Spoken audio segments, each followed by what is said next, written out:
Hi students, இன்னைக்கு listening practice video இது. Ria and Dia are at home today. They study for their exam and read a book together. Rohit talks with Madan about school. As they study, Kavya writes notes at the table. Yesterday, Ritish walked to the market with Ria. They bought a water bottle and returned home before lunch. When they came home, Dia was reading and Rohit was helping Kavya with her work. Next week, they will meet again at school. Ritish will be studying for an important exam and Dia will be practicing every day. When the results come, everyone will celebrate their progress together. Okay, இப்போ new வேர்ட்ஸ்லாம் மட்டும் பார்த்துடலாம். Notes அப்படின்னாக்கா குறிச்சு வச்சுக்கிறதுக்கு பேர் writing நோட்ஸ்ன்னு சொல்லுவாங்க. நோட்ஸ்னால் சின்ன சின்ன குறிப்பு எழுதி வச்சுக்கிறது. பாட் அப்படிங்கிறது பைன்னு ஒரு வெர்பு இருக்கு இல்லையா, வாங்குறதுன்றது, அதோட பாஸ்ட் டென்ஸ் தான் பாட். வாங்கினாங்க, வாங்கினா, அந்த மாதிரி அர்த்தத்துல வரும். செலிப்ரேட்னா கொண்டாடுறது.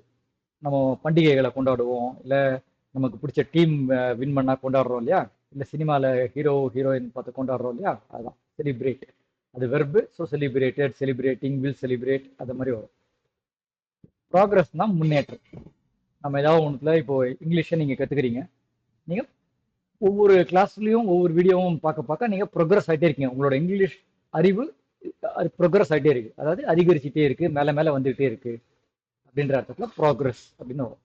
அதனால தான் உங்களோட இதில் கூட பார்த்தீங்கன்னாக்க ப்ராக்ரஸ் ரிப்போர்ட் அப்படின்னு சொல்கிறாங்க. அதாவது நீங்கள் கிளாஸில் எப்படி நீங்கள் முன்னேறுறீங்க அப்படிங்கிறத சொல்கிறது தான் ப்ராக்ரஸ் ரிப்போர்ட். அதில் மார்க்கெல்லாம் போட்டு வருது இல்லையா, அதான். சரி, இப்போது வீடியோவை பாஸ் பண்ணுங்கள். பாஸ் பண்ணிவிட்டு உங்களுக்கு என்ன புரியுதுன்னு பாருங்கள். பார்த்துட்டு வீடியோ ரன் பண்ணுங்கள். நான் தமிழில் அர்த்தம் சொல்லுவேன். சரி, நான் இப்போ தமிழில் அர்த்தம் சொல்ல போகிறேன். ரியாவும் தியாவும் இன்னைக்கு வீட்டில் தான் இருக்காங்க. அவங்க எக்ஸாமுக்காக படிச்சுட்டு இருக்காங்க. அப்புறம் ஒரு புத்தகத்தையும் சேர்ந்து படிச்சுட்டு இருக்காங்க. ரோஹித் மதனோட சேர்ந்து அவங்க ஸ்கூலை பத்தி பேசிக்கிட்டு இருக்கான். இங்க நீங்க கவனிச்சீங்கன்னாக்க தேன்னு சொல்லும்போது பல பேர், அதனால ஸ்டடின்னு வருது. ரோஹித்ங்கிறது ஒரு ஆள், அதனால பாத்தீங்கன்னா வெர்பு பக்கத்துல எஸ் வருது பாருங்க. இதெல்லாம் கவனிக்கணும்.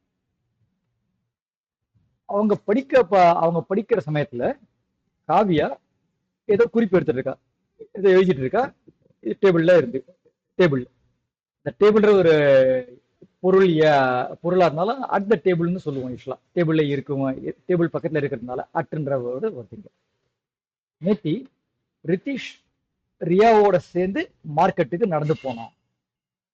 அவங்க ஒரு வாட்டர் பாட்டில் வாங்கிட்டு வீட்டுக்கு சாப்பிட்ற நேரத்துக்கு முன்னாடி, லஞ்சுக்கு முன்னாடி வீட்டுக்கு வந்துட்டாங்க. அவங்க வீட்டுக்கு வந்தபோது தியா படிச்சுட்டு இருந்தா. ரோஹித் காவியாவுக்கு அவ பண்ற வேலைக்கு உதவி பண்ணிட்டு இருந்தான். அடுத்த வாரம் அவங்க மறுபடியும் ஸ்கூல்ல சந்திப்பாங்க. ரித்திஷ் ஒரு முக்கியமான எக்ஸாமுக்காக படிச்சுக்கிட்டு இருப்பான். தியா ஒவ்வொரு நாளும் ப்ராக்டிஸ் பண்ணிக்கிட்டு இருப்போம். ஏதோ எழுதுறதோ, படிக்கிறதோ, பாடுறதோ, ஏதோ ஒன்றுல பயிற்சி பண்ணிட்டு இருப்போம். அவங்க ரிசல்ட்ஸ் வரும்போது எல்லாரும் சேர்ந்து அவங்களோட முன்னேற்றத்துக்காக எல்லாரும் முன்னேற்றத்தை கொண்டாடுவாங்க. இதே அர்த்தம் உங்களுக்கும் புரிஞ்சிருந்தா வெரி குட். இல்லைன்னா திருப்பியும் ஒருத்தரம் கேளுங்க. எப்படி இருந்தாலும் திருப்பி கேளுங்க. நிறைய இங்கிலீஷ் கேட்கணும் நீங்க, அதுதான் ரொம்ப ரொம்ப முக்கியம். எப்படி சென்டென்ஸ் ஃபார்ம் ஆகுதுன்றதை கவனிச்சுக்கிட்டே இருங்க கேட்கும்போது.